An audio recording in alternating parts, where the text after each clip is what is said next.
Is it my imagination? Or have I finally found something worth living for? Because the Oasis reunion is on. It's official. Well, it's not official yet. We've got to wait until 8 AM tomorrow morning, but it's pretty much official, let's be honest. And I'm already getting anxiety about how difficult it's going to be to get tickets for this tour. You know, just when I go and make a video last week about the seemingly unhealthy state of rock music, they go and do this. They go and announce this, the Oasis reunion is on. This is such monumental news, everyone. This is like the biggest announcement in rock we've had for years. And I want to cover everything that we know so far in this video. I'm going to be covering this days, weeks after this video as well, keeping you guys up to date on what's going on with this reunion, because some pretty interesting details that are coming out about this. And if you're still not convinced, well, get your head out the sand, because pretty much everything in the media is pointing towards this being the case. Oasis reunion is on. It's on. The first thing I wanted to cover though is why now? Why 2025? Well, it's 2024 now, but the reunion tour would be 2025. So why now? Well, I think it's just the perfect time for the brothers, right? It's definitely maybe 30th anniversary tour right now. Next year will be What's the Story Morning Glory, the 30th anniversary tour. Liam's had this massive resurgence where he's rekindled his voice, he's remastered his voice. It sounds better than ever. Noel has broken up with his wife, he's divorced his wife, and he's probably looking for a few quid because I reckon his wife's rinsed him in the divorce, but less said about that the better. But I think, you know, they're not getting any younger, and I think for both of them, they're probably feeling it's now or never if it's going to happen. And, you know, Noel's sort of gone full circle with a lot of his albums. Everything since Oasis, that's High Flying Birds related, was this sort of journey into space pop, as Liam describes it. And Noel seems to have basically gone full circle. You know, he's kind of explored with that sound in his solo work, and his latest album, Council Sky, seems to be a return to that sort of rock sound in a way. And equally, I think Liam's pretty much said everything he needs to say with his solo work, and so it just makes sense for them both to come together to ignite the flame of Oasis. And with both of them seemingly having an empty schedule next year, it just makes sense that this is the right time to do it. Okay, so let's get into the teasers then. So, I mean, the real giveaway was when Liam, Noel, and the official Oasis channel, all three of them, put this official teaser on the internet. And they all posted it at pretty much the same time. You know, it's in the classic Oasis logo, branding. Could it be any more obvious, right? I mean, we're getting an announcement tomorrow at 8 AM, so be ready. Blossoms are actually the first people in the world to share this teaser, would you believe? So I think they did a big show in Wythenshawe Park in Manchester last night, and when the gig ended, they put this teaser on the screen for everyone to see. And obviously Blossoms are supporting Liam when he's doing his Malta Big Weekender show.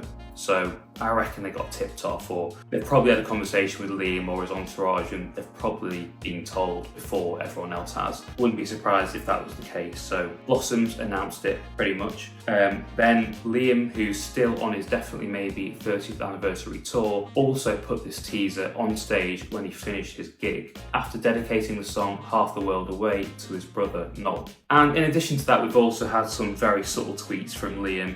I'm joking, by the way, they weren't subtle at all, suggested that the reunion was on. So he tweeted, "I never did like that word former," obviously referring to him being a former frontman of Oasis, and another one, "See you down the front." So sounds like it's on, right? It's on. In terms of the press, there's been lots of press coverage, despite not anything being announced yet, right? So if you're still not convinced, well, a press briefing is clearly taking place, right? You know, several news outlets are all saying the same thing. We've had news stories running from the BBC, The Guardian, The Independent. The rumours are swirling and these publications are writing things, so they've definitely been informed about something. And what they're saying is that the band are set for a string of massive record-breaking shows next year in 2025.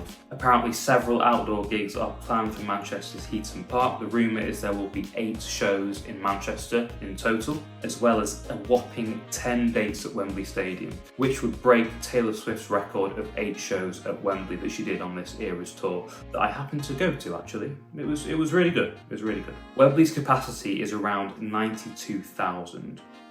So Oasis will be playing to around 1 million people just in London. And when you add on the fact that they are also doing the 8 Manchester shows, and possibly a couple of shows in Scotland, it's rumoured as well, in Murrayfield. That's like the population of, well, more than the population of some countries, right? I think. That's a crazy amount of people to be playing to. It's going to be a record-breaking show. Well, a record-breaking tour. Definitely, that's absolutely mad. And the rumours are that they're actually going to start the tour at Glastonbury. So the Glastonbury headline slot in 2025, one of those 3 days is going to go to Oasis, and that's where they're going to start their tour. Insane. Absolutely insane. Tickets are expected to go on sale in the next 7 days. So what I think is going to happen is tomorrow will be the official announcement that the band are back, they've reunited. They might even announce the tour dates tomorrow and the locations and the venues, but I actually think the tickets will be announced next week, so they'll be released next week. I don't think they do it all in one go. It would just be a mad frenzy. Like, they've got to stagger it a little bit, I think. Let people soak in the news and get ready for what's to come, because it's going to be huge. Tickets are rumoured to be over £100 each. Wouldn't expect anything less, to be honest. I mean, you could call it a cash grab, but let's be honest, they're one of the best bands that have ever existed. Of course, tickets are going to be expensive, especially for this seemingly once-in-a-lifetime chance to see them. I certainly never got the chance to see them back in 2009 when I was a kid, effectively. So I'm jumping at the chance to be able to see them here. So I will pay the money. They know that, you know that, I know that, everyone knows it. Just pay the money and go, honestly. It's going to be absolutely incredible. So that brings me on nicely to the actual band format. Like, who are the members going to be that's going to be joining Liam and Noel on stage? I think I'll wait until the actual band members are announced to properly make a video and comment on this stuff. But for me, it's got to be some of the original members. I think Bonehead's got to be in there somewhere. Him and Liam are really close, and Bonehead's obviously supported him on the Definitely Maybe tour. But I did hear a rumour that the final Oasis lineup will be reuniting. So it's effectively Noel Gallagher's High Flying Birds band, right? So we've got Briggsy on the guitar, we've got Andy Bell on bass, and Chris Sharrock on drums, with Bonehead featuring. Obviously he had cancer, he wasn't doing too well, and now he's back, so hopefully he's able to join Oasis on the tour. And then we'll probably have a couple of special guests, I imagine. I imagine John Squire will join Oasis on stage next year to play the solo to Champagne Supernova or something like that. But really excited for it. I cannot wait to hear who's going to be involved in this. It's going to be absolutely huge. But yeah, I'm going to wait a bit longer to comment, but just wanted to make this quick video just wanted to get it out there, inform you guys on what's going on. When we hear more tomorrow, I'll be sure to make a video covering that. So all I'll say for now is start saving up the cash, put that cash aside. It's going to be huge. I cannot wait. I never got to see Oasis live as a kid, so this is going to be something so special for me. One of my favourite bands, as you guys know, would be a dream come true. The other thing that I just wanted to mention just before I finish, next year is the 30th anniversary of What's the Story Morning Glory. So there is talk online about what Oasis is going to play, like what would the band play? Is it just going to be the whole album in full? Is it going to be a What's the Story Morning Glory 30th anniversary tour like we've seen with Definitely Maybe this year? I don't think so. I think it's going to be greatest hits, and Noel and Liam both are in agreement on this. I think that the first two albums are fantastic. They encapsulate most of what Oasis is, so I think we're going to hear a best of the first two albums and then a couple of hits, a couple of singles from the rest of the catalogue. But for me, it's going to be the first two, right? Noel's favourite album, Oasis album, is the first one, Definitely Maybe. What's the Story Morning Glory anniversary next year. It's going to be a mixture of both. So really excited for that as well. It's going to be a greatest hits tour, but let's wait till tomorrow morning to hear more. Alright guys, that's it from me. So excited, so pumped. Come on, Oasis Reunion, it's on. Five and you know it's true. Polka style, I've got all